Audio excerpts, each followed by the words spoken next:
दोस्तों हमने पिछले वीडियो में डिस्कस किया था, जो ये वाला वीडियो है उसमें हमने डिस्कस किया था कि अगर गवर्नमेंट स्टेबल रहती है तो जो पीएसयू स्टॉक्स है वो काफ़ी अच्छा परफॉर्म कर सकते हैं, और अगर गवर्नमेंट स्टेबल नहीं रहती तो जो पीएसयू स्टॉक्स है उनकी बैंड भी बढ़ सकती है, मतलब लेने के देने भी पड़ सकते हैं।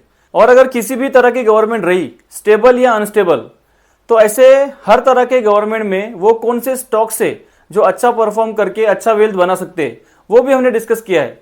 तो आप चाहे तो इस वीडियो को चेकआउट कर सकते हैं।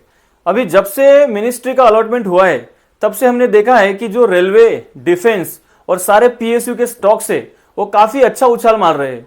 उसमें से हम आज आरवीएनएल को डिस्कस करने वाले हैं, रेल विकास निगम लिमिटेड। पिछले कुछ दिनों में काफी अच्छा परफॉर्म किया है।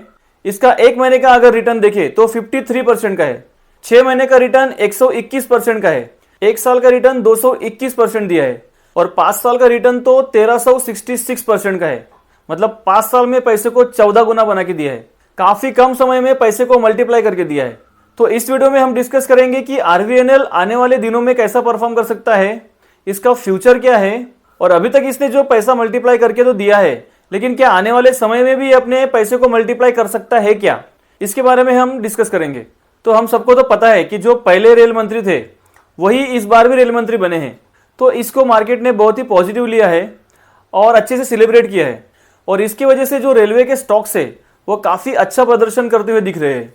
तो मार्केट का भी यही एक्सपेक्टेशन है कि आने वाले दिनों में जो रेलवे का इंफ्रास्ट्रक्चर है, रेलवे का ग्रोथ है, रेलवे का डेवलपमेंट है, वो काफी इंप्रूव होने वाला है, और हो भी सकता है।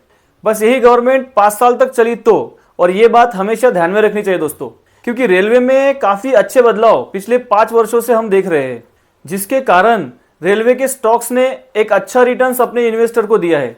और एक बात यह भी साफ है कि मोदी सरकार है वो अपने रेलवे को लेकर जो उनकी नीतियां है, पुरानी नीतियां, वो आगे भी जारी रखेगी। और अगर ऐसा हुआ तो जो रेलवे के स्टॉक्स है वो और भी अच्छा रिटर्न दे सकते हैं, क्योंकि रेलवे के पॉलिसीज में और भी अच्छे अच्छे बदलाव आएंगे, ऐसा मार्केट को लग रहा है। तो आरवीएनएल के फंडामेंटल की बात करें तो ये गवर्नमेंट ऑफ इंडिया की कंपनी है, 2003 में इनकॉर्पोरेटेड हुई है। इनका जो बिजनेस है वो है मिनिस्ट्री ऑफ रेलवे द्वारा जितने भी प्रोजेक्ट इनको मिलेंगे रेलवे इंफ्रास्ट्रक्चर के, उनको इंप्लीमेंट करना। उसमें है doubling, gas conversion, new railway line, railway electrification, major bridges, workshops, ऐसे। अगर इसके रेवेन्यू शेयर की बात करेंगे तो मिनिस्ट्री ऑफ रेलवेज के जो प्रोजेक्ट्स है, जैसे कि नॉन मेट्रो, उसमें से 83% का रेवेन्यू इनको आता है। ये FY23 की बात कर रहा हूँ, जो कि FY20 में 86% का रेवेन्यू था, और मेट्रो से 9% का रेवेन्यू आया है FY23 में, जो कि पहले 4% था FY20 में। और जोनल रेलवे प्रोजेक्ट से 8% का रेवेन्यू आता है। आरवीएनएल की ऑर्डर बुक जो है वो एकदम तगड़ी है। इनकी 65,000 करोड़ की ऑर्डर बुक है Q3 FY24 में। इसके अलावा और भी नए ऑर्डर मिले इनको रिसेंटली। उसमें से वंदे भारत का जो ऑर्डर है वो 9,000 करोड़ का है, और मेट्रो का 7,000 करोड़ का। अभी जो इसका मार्केट कैप है वो 81,827 करोड़ के आसपास का है। इसका P 56 का है। अभी यहाँ पे एक बात को गौर से देखो, इसका जो मीडियन P है 5 साल का वो है 7 का, और 10 साल का मीडियन P है 7.1 का, और आज इसका P है 56 का।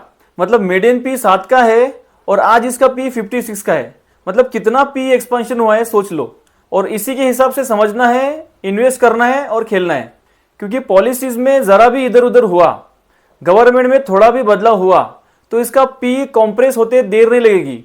वैसे जिन्होंने नीचे लेके रखा है उनका पैसा तो मल्टीप्लाई हुआ है, वो तो बस मजे करो। लेकिन क्या आरवीएनएल में आगे भी पैसा मल्टीप्लाई होगा? तो मेरा आंसर तो है होगा। अगर गवर्नमेंट की पॉलिसीज और भी अच्छी रही, और जो रेलवेज में अभी बदलाव हो रहे हैं वो भी अच्छे हो रहे हैं, और भी अच्छे अच्छे प्रोजेक्ट्स इसको मिलेंगे। और अभी तो रेल मंत्री भी सेम ही है, उन्होंने पहले भी अच्छे डेवलपमेंट किए हैं और आगे भी डेवलपमेंट अच्छे करेंगे। लेकिन फिर वही बात पे एक इन्वेस्टर अटकता है कि ये जो सरकार है वो अपना कार्यकाल 5 साल तक करे बस, फिर तो आरवीएनएल को मल्टीप्लाई होने से कोई नहीं रोक सकता। वैसे मेरा कोई रिकमेंडेशन नहीं है, this video is only for educational purpose, don't take it as a investment advice. Kindly consult your financial advisor before investing. और अगर वीडियो अच्छा लगा तो सब्सक्राइब जरूर करना।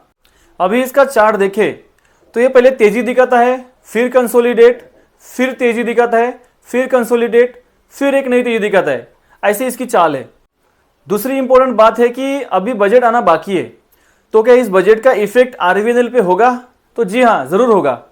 आने वाले बजट में रेलवे को लेके, रेलवे के डेवलपमेंट को लेके काफी पॉजिटिव अप्रोच दिखा सकती है गवर्नमेंट। और अगर ऐसा हुआ तो यहां से भी डबल ट्रिपल होने की संभावना है आरवीएनएल के स्टॉक की। और जो रेवेन्यूज और प्रॉफिट आरवीएनएल ने पिछले कुछ क्वार्टर में लाए हैं, उससे भी अच्छे फ्यूचर में ला सकता है, जिससे वो और भी तेज भाग सकता है। क्योंकि पिछले 5 सालों में इसने काफी गजब की ग्रोथ दिखाई है, तेजी दिखाई है। और ये इसके नंबर से भी प्रूव होता है, क्योंकि अगर प्रॉफिट एंड लॉस स्टेटमेंट देखें तो इसकी सेल्स जो है वो मार्च 19 में 10,000 करोड़ की थी, जो कि मार्च 2024 में 21,700 करोड़ के ऊपर हो गई। इसका नेट प्रॉफिट जो है वो 607 करोड़ का था मार्च 2019 में, जो कि 1460 करोड़ के ऊपर हो गया मार्च 2024 में। तो काफी अच्छे नंबर से ये। इसका कंपाउंडेड प्रॉफिट जो ग्रोथ है वो 5 साल में 20% का है, लेकिन स्टॉक प्राइस का जो CAGR है वो 5 साल में 71% का है, और 3 साल में तो 130% का CAGR है, जो कि काफी शानदार है। और ये सब नो डाउट गवर्नमेंट के अच्छे पॉलिसी के वजह से ही हुआ है, इसको कोई डिनाई नहीं कर सकता। और इसलिए भी जो एफआईज और डीआईज है उन्होंने अपनी होल्डिंग बढ़ाई है। मतलब एफआईज की जो होल्डिंग है वो जून 2021 में मात्र 0.25% की थी, और मार्च 2024 के क्वार्टर में जो एफआईज की होल्डिंग है वो 2.32% की है। और सेम डीआईज ने भी अपनी होल्डिंग बढ़ाई है। जून 23 में ये 5.73% की होल्डिंग थी, और मार्च 24 में ये 6.18% की होल्डिंग हो गई है। और मार्केट को ये कंफर्म लग रहा है कि सेम पॉलिसीज और उससे भी अच्छी पॉलिसीज आने वाले दिनों में गवर्नमेंट ला सकती है रेलवे और रेलवे डेवलपमेंट को लेकर। और आने वाले दिनों में भी गवर्नमेंट का व्यू पॉजिटिव दिख सकता है। तो क्या आरवीएनएल यहां से भी मल्टीप्लाई हो सकता है, और इसका फ्यूचर क्या है? तो हाँ, जरूर यहां से और भी मल्टीप्लाई हो सकता है, और इसका फ्यूचर भी काफी अच्छा रह सकता है। लेकिन उसके लिए 3-4 बातें जानना बहुत जरूरी है। पहला तो इसका ऑर्डर बुक बहुत ही मजबूत है, और रिसेंटली अभी और भी ऑर्डर मिले हैं, इसलिए प्रॉफिट बढ़ रहे हैं, ग्रोथ दिख रही है, और इसलिए एफआईज भी आ रहे हैं, डीआईज भी आ रहे हैं। आने वाले बजट में भी गवर्नमेंट काफी पॉजिटिव अप्रोच दिखा सकती है। उसके बाद रेल मंत्री भी सेम है, इसलिए कामकाज और भी तेज होगा, और जो पेंडिंग काम है वो भी जल्दी निपटेंगे। और ये गवर्नमेंट भी रेलवे डेवलपमेंट को लेकर काफी पॉजिटिव है, जो कि इसके लिए काफी अच्छा समय है।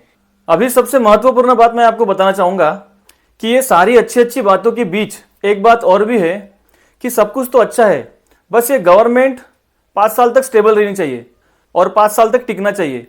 और अगर ऐसा हुआ तो आरवीएनएल का मल्टीप्लाई होना बिल्कुल तय है, और इसलिए इसको हमेशा ट्रैक करते रहना चाहिए। गवर्नमेंट के पॉलिसीज की तरफ ध्यान देना चाहिए, इसके क्वार्टरली रिपोर्ट ऑब्जर्व करते रहना चाहिए, क्योंकि अगर जब गवर्नमेंट चेंज होती है तो पॉलिसीज भी चेंज होती है, सब कुछ चेंज होता है। इसलिए मैं इसको 10-20 साल के लिए तो लॉन्ग टर्म में होल्ड करने के बारे में नहीं सोच सकता। मतलब ये मेरा व्यू है, आप चाहे तो इससे डिसएग्री भी कर सकते हैं। तो इसका फ्यूचर तब तक अच्छा है जब तक गवर्नमेंट की पॉलिसीज अच्छी है, इसलिए पॉलिसीज और क्वार्टरली रिपोर्ट हमेशा चेक करते रहना चाहिए।